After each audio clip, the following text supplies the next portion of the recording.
et ses spécialités. Cahors, ville de la gastronomie. Plage Chapeau, le mercredi et le samedi matin, le marché. Couleurs et parfums vous enivrent. Légumes et fruits frais du terroir. Les spécialités de Cochenaille. Les bonnes crêpes toutes fraîches et toutes chaudes. Les bonnes olives au parfum du midi. Et au marché couvert, les spécialités de poisson. Quelques pas et nous pénétrons immédiatement dans la cathédrale. L'origine de construction remonterait au XIIe siècle. Le maître-autel fut consacré en 1119 par le pape de l'époque. Ses coupoles.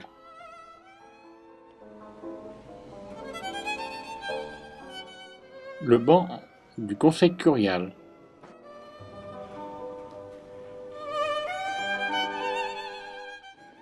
L'orgue. En 1984, on découvrit des fresques du XIVe siècle en dessous de l'orgue.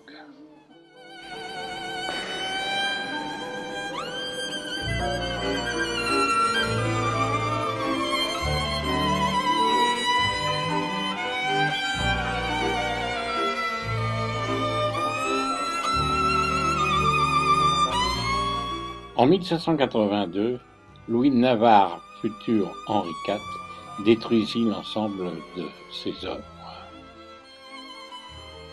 C'est entre 1908 et 1913 que l'on refait l'ensemble en néo-gothique.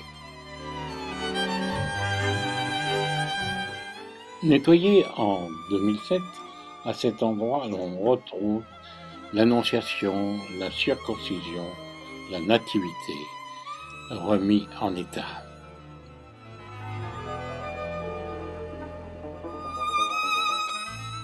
Une porte de l'église donne automatiquement accès au cloître, d'où nous pouvons découvrir les structures de la cathédrale de ses vitraux.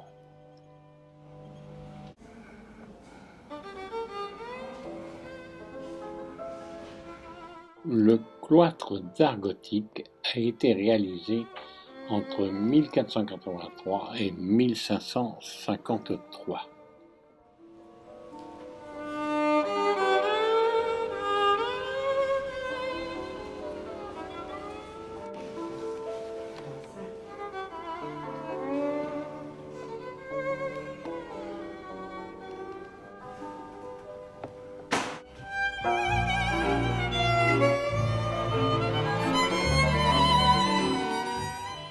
Nous sommes sur la rivière le Lot.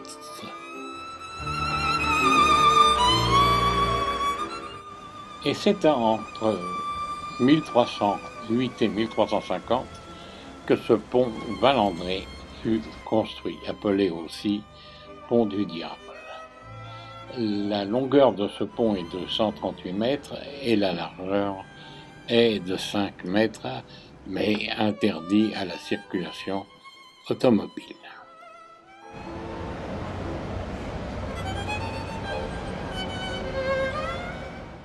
Il est parfaitement un exemple de pont fortifié.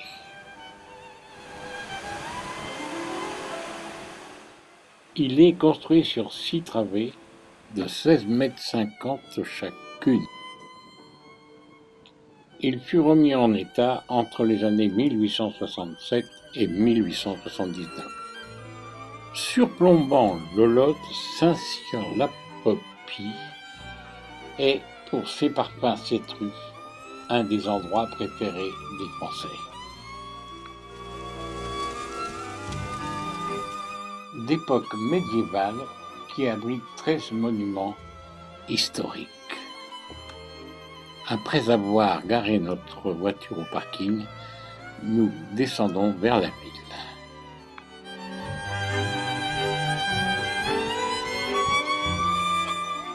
De cet endroit, la vue est imprenable sur les toits de tuiles des maisons de l'époque médiévale.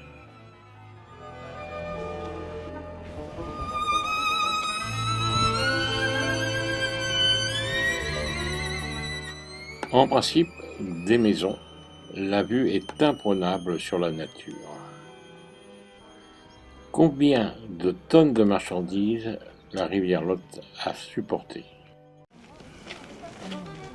Au sommet, ruines de 3 châteaux du XVe siècle.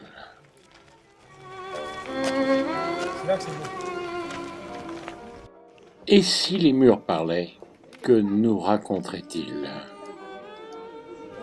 Vous avez des beaux clichés à faire.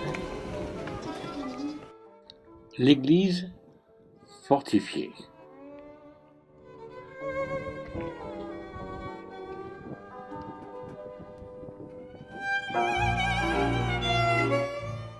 De cet endroit, nous pouvons voir la tour accolée à la façade.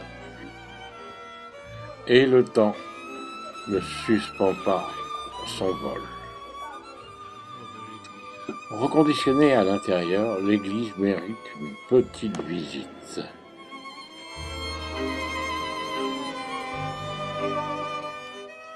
Quelques statues et Sainte Thérèse. Prenons notre temps pour remonter ces rues étroites au travers de ces maisons qui remontent à la fin du XIVe, XVe siècle. L'ensemble des fenêtres était toujours dirigé vers l'extérieur. Vous pouvez même vous arrêter pour déguster quelques spécialités locales. Et ce village reçoit plus de 400 000 visiteurs par an. Paysage, maison troglodyte, reprenons la route, direction Paris.